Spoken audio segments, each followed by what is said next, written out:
जय श्री कृष्ण दोस्तों, हर हर महादेव। महाशिवरात्रि पर हुआ था शिव और पार्वती जी का विवाह। अगर आपका जवाब है हाँ तो गलत है आप। बहुत से लोग ये जानते हैं कि महाशिवरात्रि के दिन भगवान शिव और माता पार्वती का विवाह हुआ था। महाशिवरात्रि शिवलिंग के प्राकट्य की रात्रि है। शिवरात्रि का उपवास करके आप शिव कृपा पा सकते हैं।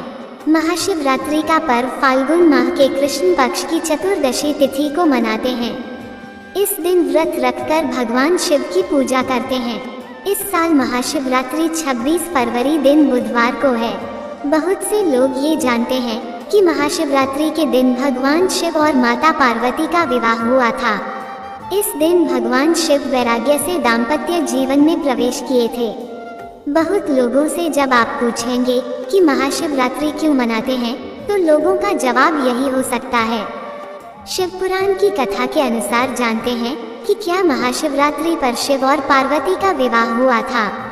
आखिर कब हुआ था शिव पार्वती विवाह? अक्सर लोगों का कहना है कि महाशिवरात्रि के दिन शंकर जी की पार्वती जी के साथ शादी हुई थी।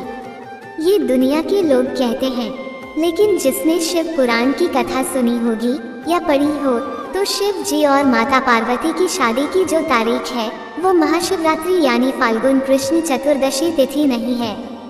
भगवान महादेव के विवाह की जो तारीख है वो वैशाख शुक्ल पंचमी तिथि है। हिंदू कैलेंडर के अनुसार वैशाख माह में शुक्ल पक्ष की जो पंचमी तिथि पड़ती है उस दिन शिव पार्वती विवाह हुआ था। शिवरात्रि क्यों मनाते हैं? ये शिवरात्रि विवाह की रात्रि नहीं है। ब्रह्मा और विष्णु जी ने शंकर जी को पहचानने के लिए धरती पर प्रथम शिवलिंग का प्राकट्य कराया था।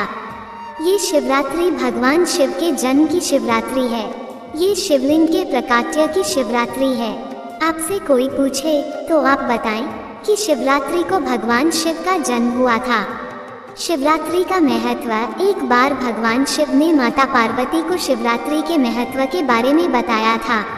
उन्होंने बताया था कि जो भी व्यक्ति शिवरात्रि के दिन व्रत रखता है और उपवास करता है वो शिवलिंग का अभिषेक न करे, धूप, फूल, अर्चना, वस्त्र आदि न अर्पित करे तो भी वह शिव की प्राप्ति कर लेता है, वो शिव जी को प्रसन्न कर लेता है। महाशिवरात्रि भारतीयों का एक प्रमुख त्योहार है। ये भगवान शिव का प्रमुख पर्व है। फाल्गुन मास के कृष्ण पक्ष की चतुर्दशी तिथि को महाशिवरात्रि पर्व मनाया जाता है। माना जाता है कि सृष्टि का प्रारंभ इसी दिन से हुआ था। पौराणिक कथाओं के अनुसार इस दिन सृष्टि का आरंभ अग्निलिंग, जो महादेव का विशालकाय स्वरूप है, के उदय से हुआ। महाशिवरात्रि के दिन भगवान शिव व पत्नी पार्वती की पूजा होती है। ये पूजा व्रत रखने के दौरान की जाती है। साल में होने वाली 12 शिवरात्रियों में से महाशिवरात्रि को सबसे महत्वपूर्ण माना जाता है। भारत सहित पूरी दुनिया में महाशिवरात्रि का पावन पर्व बहुत ही उत्साह के साथ मनाया जाता है। शिव जी की पूजा ही क्यों होती है लिंग रूप में? आइए जानते हैं ये अद्भुत रहस्य। क्या है शिवलिंग की कहानी? महर्षि भृगु जी द्वारा रचित ग्रंथ भृगु संहिता, जो कि ताम्रपत्रों पर लिखित सुल्तानपुर लोधी में स्थित है। इस प्राचीन ग्रंथ में भगवान शिव जी की शिवलिंग के रूप में ही क्यों पूजा होती है, सवाल का उचित जवाब लिखा हुआ है। ग्रंथ को पढ़ने वाले महायश वाचक ने बताया कि भगवान शिव की पूजा लिंगाकृति में होती है। इसका भी कारण है भृगु जी द्वारा दिया गया श्राप। त्रिदेवों में से सर्वश्रेष्ठ कौन है? इसकी परीक्षा लेने के लिए भृगु जी महाराज पहले सृष्टि रचयिता ब्रह्मा जी के पास गए, परंतु सर्वश्रेष्ठ होने का गुण न पाकर फिर भगवान शंकर के पास कैलाश गए। शिव जी समाधि में लीन थे। उनके गणों ने भृगु जी को मिलने से मना कर दिया। महर्षि होने के कारण किसी भी स्थान पर जाने के लिए कोई रोक टोक नहीं थी। फिर भी महर्षि ने कहा कि कृपा आप उन्हें मेरे आने का संदेश अवश्य दें, परंतु शिव जी के गण हरगिज मानने को तैयार न थे और ऐसा वाद विवाद हो गया कि गणों ने भृगु जी का अपमान करना आरंभ कर दिया। उनको मारने के लिए त्रिशूल इत्यादि शस्त्रों को साथ लेकर भृगु जी के पीछे पीछे भागने लगे। अब भृगु जी ठहरे महर्षि, उनके पास कोई अस्त्र शस्त्र नहीं था। अगर था तो केवल एक कमंडल। भागते भागते भृगु जी एक ऐसे स्थान पर पहुँचे जहाँ आकर वह ठहर गए और उनको क्रोध आ गया और मन ही मन सोचने लगे कि हे शंकर जी, आज मैं आपके पास आया तो किसी और काम से था। आज तो मैंने आपको एक बहुत बड़ी उपाधि से सुशोभित करना था, परंतु आपके गणों ने मेरी यह हालत कर दी। इस हालात पर क्रोधित होकर महर्षि भृगु जी ने भगवान शंकर जी को श्राप दे दिया कि जाओ, आपकी भी कलयुग में पूजा न हो। श्राप मिलते ही भगवान शंकर का तीसरा नेत्र खुल गया और महर्षि के सामने उपस्थित हो गए।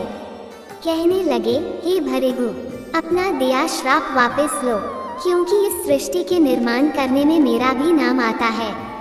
अगर मुझे ही इस सृष्टि से बाहर निकाल दोगे तो इस सृष्टि में कुछ नहीं बचेगा। अगर हम सृष्टि बना सकते हैं तो इसका विनाश भी कर सकते हैं। जब भृगु जी ने इस पर गंभीरता से विचार किया तो सोचने लगे कि यह कहते तो ठीक है, अगर बना सकते हैं तो बिगाड़ भी सकते हैं।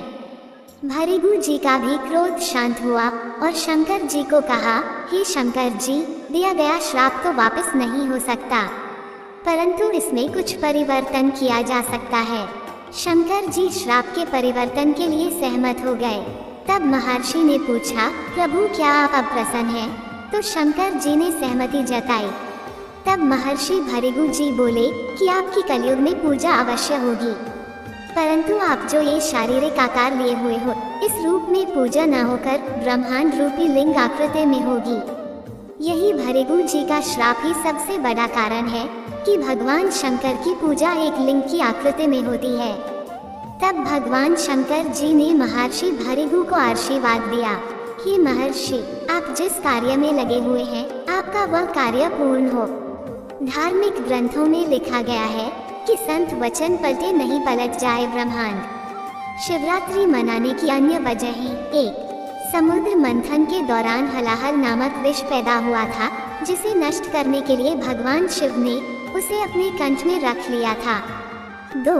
शिवरात्रि को भगवान शिव और माता पार्वती के विवाह के उपलक्ष्य में मनाया जाता है। इसे शिव और शक्ति के मिलन का दिन भी माना जाता है। शिवरात्रि को मोक्ष की प्राप्ति का अवसर भी माना जाता है। माता पार्वती ने भगवान शिव को पति के रूप में पाने के लिए कठोर तपस्या की थी। 3. मान्यता है कि इस दिन भगवान शिव ने तांडव नृत्य किया था और ब्रह्मांड का विनाश किया था और फिर से इसका निर्माण किया था।